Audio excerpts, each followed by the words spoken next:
Hi, it's Kasper from the Chatbot team, and in this video we will learn about our chat widget. So let's begin. When your bot story is ready, the next step is to implement it on your website so your customer can actually chat with your bot. The simplest and most popular way to do this is to use our chatbot chat widget. To see how it looks like, let's move to the integrations section and choose the chat widget tile. What you can see on the right side of my screen is the widget that will be displayed to your customers. In the general settings section, you can configure how the bot looks like, what's the name of the bot, and what's the description of the bot. In the appearance section, you can change the colors of the theme. You can also switch between the minimize window styles or change the minimize window theme. Let's change the theme of our widget and save the settings. Okay, as you can see, the changes are reflected on the right side of the screen, but you can also test the widget live on the sample page. So you don't have to implement it on your website just yet. Let's click on the test it live on the preview page button.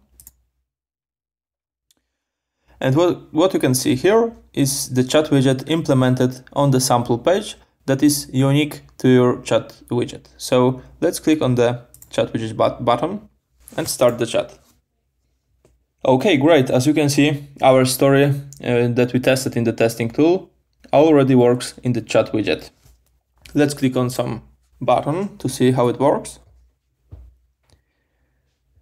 Great, as you can see, it's working. So when you test it out from the customer perspective on the sample page, the next step is to implement it on the website. And to do this, the best way is to click on the Publish Your Bot button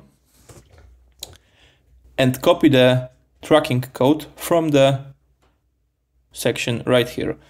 You can copy that code to your website and paste it right before the body closing tag on the website source to implement the widget on your site. You can also install our WordPress plugin to make it work with a simple click. Okay, so besides that, you can also change the position of the bot on your website, and also you can create a proactive greeting for your customers. So let's save the changes and save the settings. Okay, great. You can always go to the sample page to make sure that your changes have been applied. And I think that's all for this lesson. So let's see you on the next one. Cheers.